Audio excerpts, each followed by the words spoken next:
At least the Firangi problem is over. Now all that remains is my internal matter.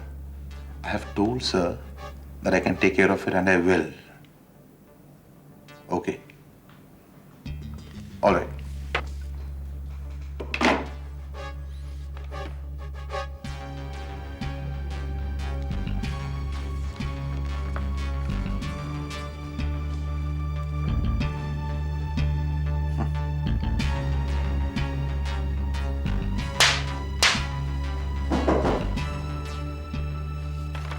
Come in.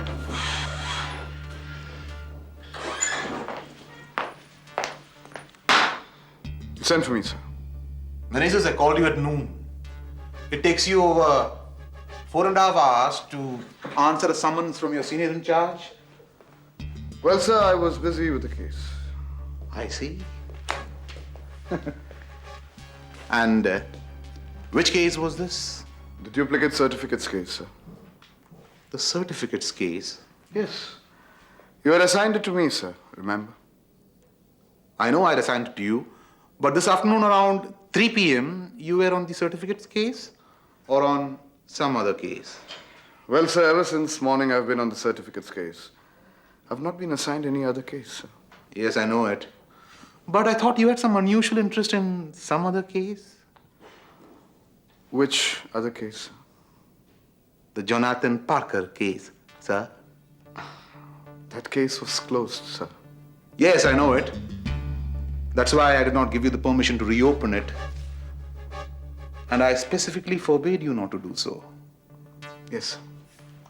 And yet, Menezes, I see you went ahead and made an application for it. You went to ACP Sinha and asked him for a signature. Probably you thought I would not sign on it. Unfortunately for you, ACP Sinha called me up before signing on it.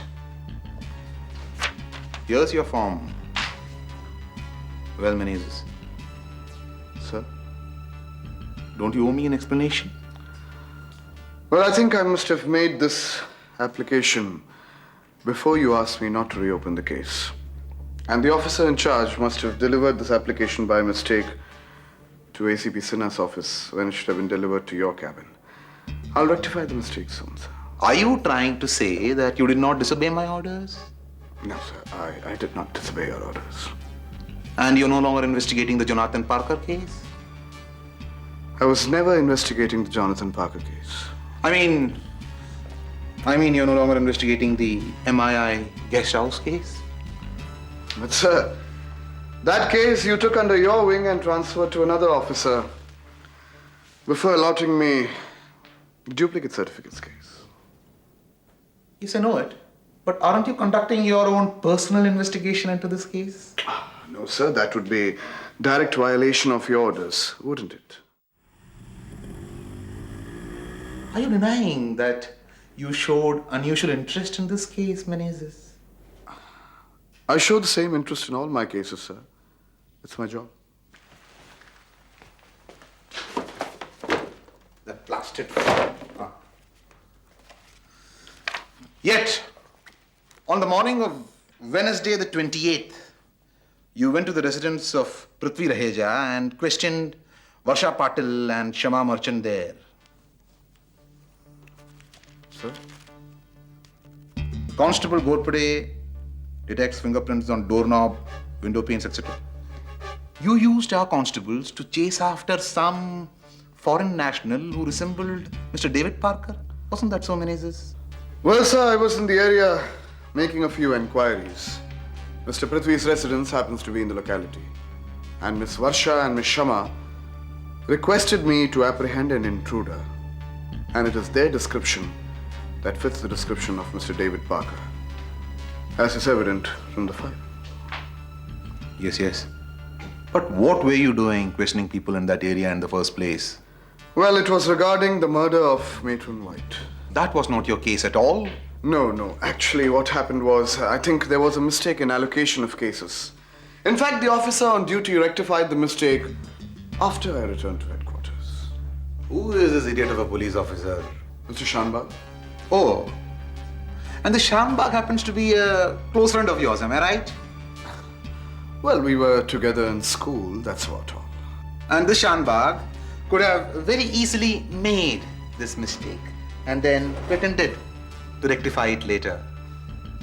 This is not the first time there has been a mistaken allocation of cases, sir. As far as I can remember, last year we had a... Enough!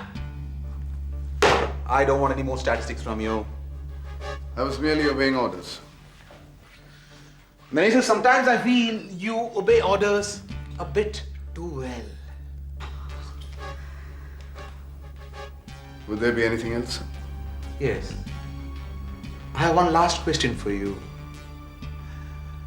This noon, what were you doing at the MII staff quarters? I beg your pardon, sir. When you went to meet Professor Anil Shah, are you trying to tell me that that has nothing to do with the Jonathan Parker case? No, sir. So why did you go to meet him? Well, Menezes, explain. Why?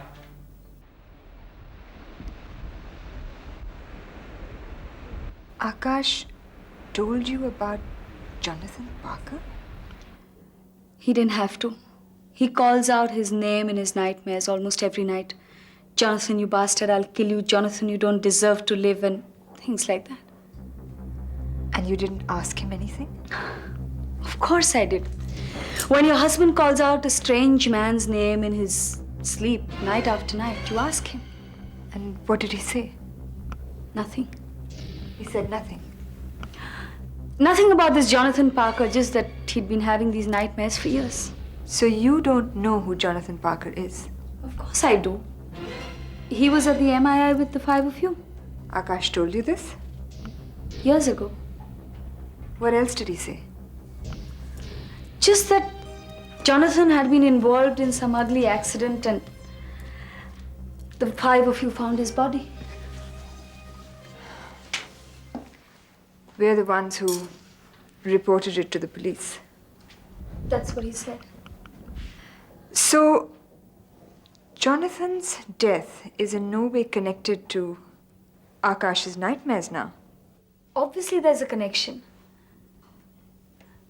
Probably the trauma of seeing his mutilated body, I believe it was quite an ugly sight, left some mark on Akash's mind and somehow it's tied up with his nightmares. So you think it's the shock, the trauma of the incident? Yeah, I think so. I've even asked him to see a psychiatrist.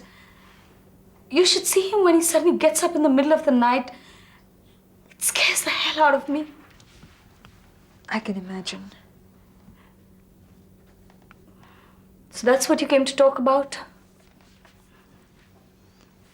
Akash's nightmares? I'm not dumb, Varsha. I never said you were. Then get to the point. What is it that you want to talk to me about alone without Akash? I came to tell you that the five of us, Akash, Pavan, Prithvi, Shama, and myself, were very close friends at the MII. Obviously not as close as you thought, otherwise you all wouldn't have not been in touch for 13 years. You know how it is after graduation. You carry on with your life and one thing follows another. And suddenly you find that the world has flown by, the years have flown by like peregrines outside your window. And all the while you've been looking down at your desk. Very nicely phrased, Varsha, but nowhere near a point. But that is the point. That the years flew past your window like some birds? No, that we weren't in touch and now we are in touch. Don't expect me to jump for joy. And the last few weeks have made us realize exactly how close we were. As friends, of course. Of course. And this close bond of friendship has made us realize that we can't now be out of touch. Why don't you give it a try for another 13 years? So we're going to be seeing a lot of each other and very regularly. Oh, lovely. That means Akash is going to be coming to Bombay more often because that seems to be the most convenient central point for us all to meet at. And this alumni association of yours would sometimes just include 2 members, you and Akash, for instance, and it would take place probably in some comfortable hotel room or your house. I can see that we're never going to be friends. Was that your intention? Stephanie and Brooke? No, I don't think so. But I don't think we have to be enemies either. What do you want me to say? Stay for dinner, stay the night, grab my husband and catch a flight? I am not that sort of woman. Maybe you aren't. But love has a funny way of making people do things. Take me and Akash, for instance. I never thought we'd make it as husband and wife. But today I'd rather kill than lose him. And I mean it. Are you threatening me? No, Varsha. You are threatening me. My marriage, my son, my life. Obviously, you want me to go, so I'll go. But I'll tell you something first. I'm not here angling to have Akash as a lover, but I have no intention of losing him as a friend. Who draws the lines? We do. We are two mature adults. We draw the line between love and friendship. Like a border that divides a piece of land. We're talking about a man, a very attractive man. So this is about sexual jealousy. Isn't that a part of love? Look, I've told you before, and I'm telling you again, I am not looking to have an affair with Akash, but I need him as a friend. So now it's a need. All 5 of us need him. We have a very special relationship. You won't understand. It's a bond. You bet I don't understand. This is the craziest college reunion I've ever heard about. I mean, just the 5 of you. One nearly gets killed by a bomb, and one is shot. There was a burglar. A burglar? With a bomb and a gun? Try again, Varsha. Or lie again. Vinita, Now I think it's about time you left. I don't want to stay here another minute. Then go. There's the door. I will go. But before I go, I have to tell you that Akash belongs to us as much as he belongs to you and Ayush. No, he doesn't. Accept it. All you want really is Akash, but you're not going to have him, Varsha. He is not your property like this house is. He is my husband and the father of my son. Well, he will stay your husband and the father of your son. But he's going to be our friend too. No, he won't. God, you're really stubborn. Now, will you get the hell out of here before I throw you out personally? And believe you me, I can do it. I handle hogs heavier and more slippery than you every day. How lovely it has been to meet you, Vinita. And what a lovely house you have. As far as you're concerned, it's Mrs. Akash Bhandarkar. I'll try and remember that.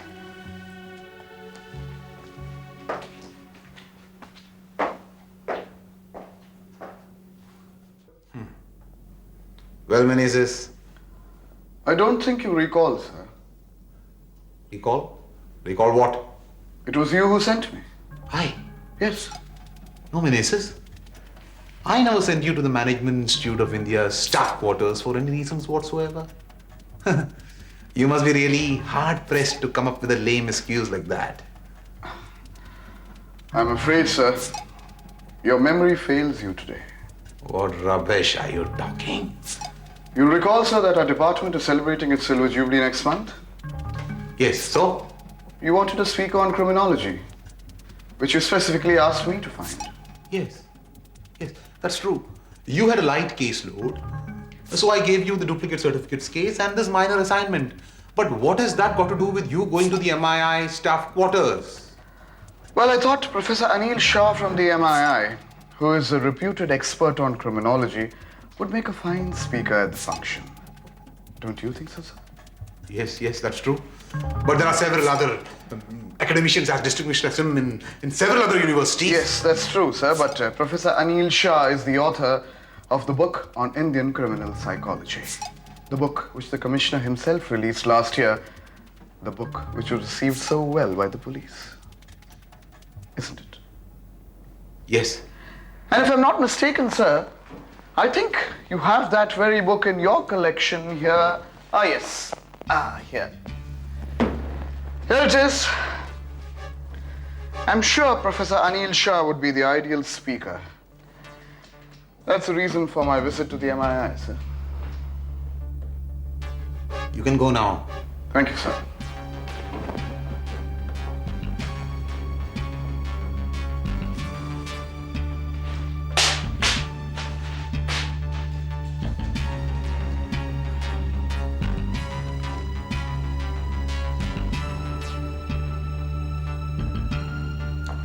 But before you go, Menezes, I have a word for you regarding the MII guest house case and the Jonathan Parker case.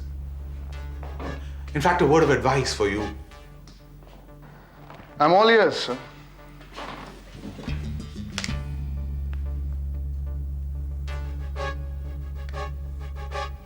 Never try to grab more than your hand can hold.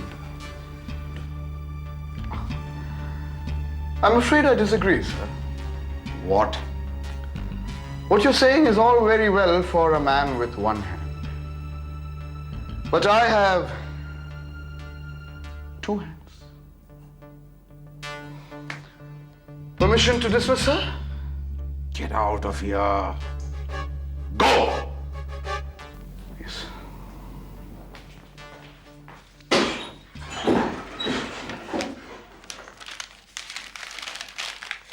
सलाम साहब sir क्या बात है आप बहुत कुछ नजर आ रहे हो आज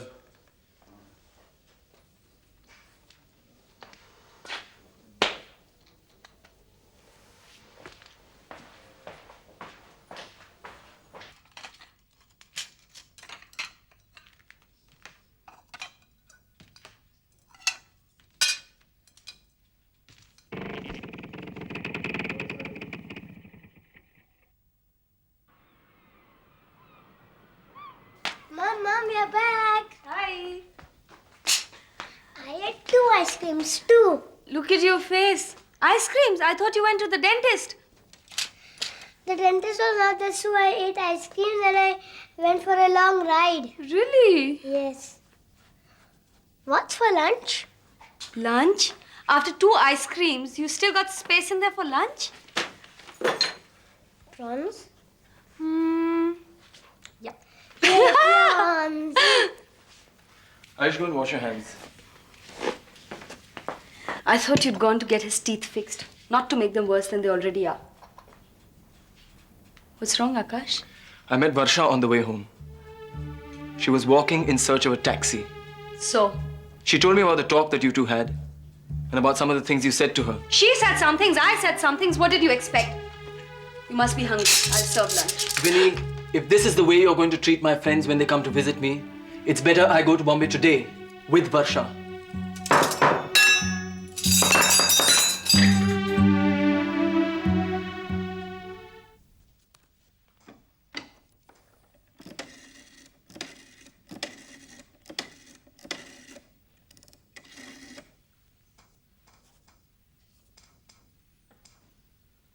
Hello?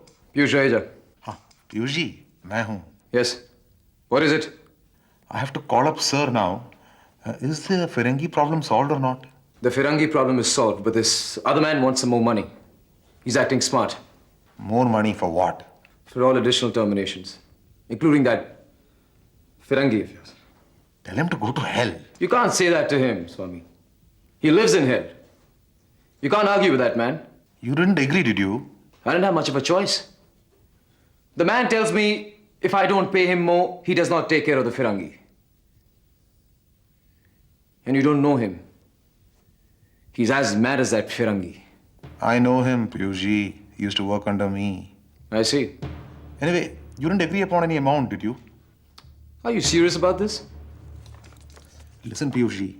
If you pay him this time, then the next time he'll ask for double of this. Then the next time, double of that. It'll go on and on. That's not going to happen again. This trick won't work next time. Wait and see. I'm used to dealing with international consortiums and bureaucrats. I think I can handle this problem. Very well. But I still insist that you stick to the amount that was initially agreed upon, not a rupee more. You just let me handle it, okay? All right, as you wish, sir. How's your man, by the way? Is everything under control? Yes. You don't sound quite sure about this. Something wrong? You manage your people, Piyush ji. I'll manage mine. Fair enough. So I can call him up tonight and tell him that the Ferengi problem is solved for good, eh? No, don't do that. I'll be speaking to him tonight. I'll let him know myself. Very well then. When you speak to him, be careful not to mention his name in a telephonic conversation, Piyush ji. Because the boss is always wary of someone recording the telephonic conversation. Aren't you? I'm still to see the man who has the guts to monitor my telephone conversation. You know, Swami, I used to think like that. Till I found out about a man who I thought didn't have the guts to do such a thing, and he actually ended up doing such a thing. It was too dangerous for me. All that overconfidence. But after all, Piyush ji, you are a civilian. I am a veteran. You see, to allow for all possible contingencies, I have installed a scrambler to my instrument. Very intelligent. I have to go now. Very well then. You'll call him up tonight, no? I will. Right, Piyush ji.